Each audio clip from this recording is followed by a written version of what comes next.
Now, keep in mind, her movie critique came before she bothered to denounce the widespread vandalism, the arson, the gunfire, the Molotov cocktails that are being directed at U.S. interests abroad. Now, sadly, both what she and the president failed to recognize is the fact that the radical Islamists you're seeing protesting right there on that screen, they aren't reacting to some movie. They haven't even seen this movie. These are anti-American extremists who are hell-bent on the destruction of this country. They're burning our flag. They're chanting death to America, and they even spray-painted the name Osama bin Laden on the entrance to our embassy in Cairo. And not to even mention the fact that all of this began on the anniversary of September the 11th. Do you not have a clue that this somehow might be connected? Now, I usually ask the question, can you afford 4 more years when speaking about the economy? But the events of this week, they raise even more red flags about the ability of this president to lead this nation during very difficult times. Here with more on all of this, Fox News contributor, former Alaska Governor Sarah Palin. Governor, welcome back to the program. I really have to contain my anger, Governor, because here our embassy is attacked. Our flag is ripped down. They're chanting for Osama bin Laden. They're chanting no God but Allah on our property. We give this country $2 billion a year. And then for the first 10 to 16 hours, we go out and apologize? Can you explain that to me? Yeah, Sean. We have to ask ourselves, and I sure wish that reporters would ask our president, how much longer can we afford to spill our blood and treasure trying to, quote unquote, promote democracy in places that do not have any values for civilized societies, values like respecting minorities and women's rights and independent judiciary and rule of law. How much longer do we now support and fund Sharia democracy? Now, as for this film, as you mentioned in your intro there, that is a red herring, and the media is going along with some in the Obama administration pretending like this is a protest against some phantom video on YouTube.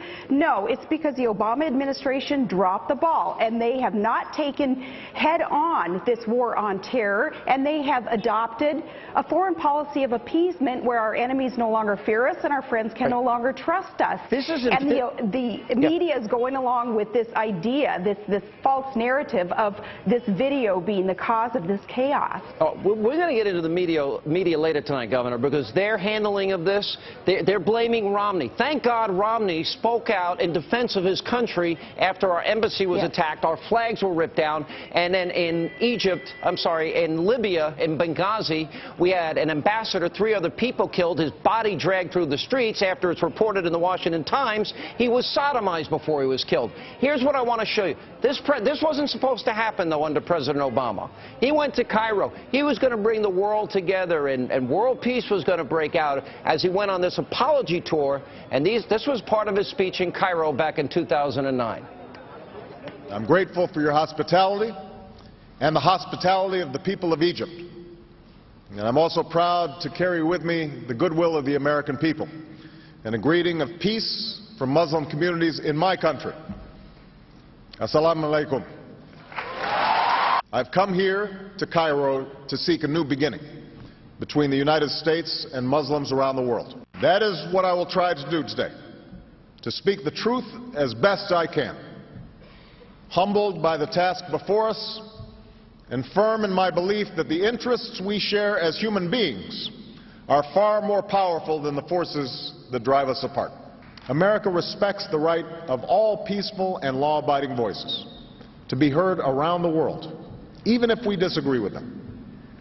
And we will welcome all elected, peaceful governments, provided they govern with respect for all their people.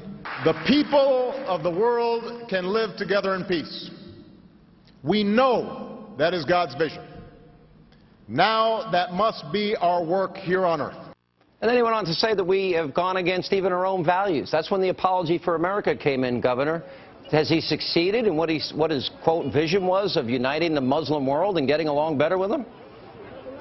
He has been so absolutely naive in his foreign policy measures that he's undertaken, and that has put America in a much weaker position than we were 4 years ago, again, with our enemies not fearing us, our friends not being able to trust us, our president not having time to meet with allies like Netanyahu, and yet having more time than ever to meet with and try to appease some of those whom we should be showing our strength to, instead of this kind of capitulation, that big group hug from America. Yeah, didn't work. Those who would seek America's harm. Governor, last question. I see as I'm coming down tonight a new headline that has just broken on the Drudge Report, a study out of a newspaper, The Independent in Great Britain, by the way, a liberal paper. And the headline is Revealed Inside Story of the U.S. Envoy's Assassination. Among the things that they point out here is the State Department, in fact, had credible information 48 hours before the mobs charged the consulate in Benghazi. How big an investigation do we need to see if they had knowledge and did not act? Exactly. That's what I mean by the Obama administration dropping the ball. If they had these 48 hours to be prepared, they knew that the anniversary of 9/11 is a quite volatile time. Where were the Marines? Is it true that the Marines were not allowed to have live ammo in some of these places? What is wrong with this administration that would ever put America's interests on the back burner in order to appease some of these people in some of these places that do not value civilized society? All right. Governor, great to see you. Appreciate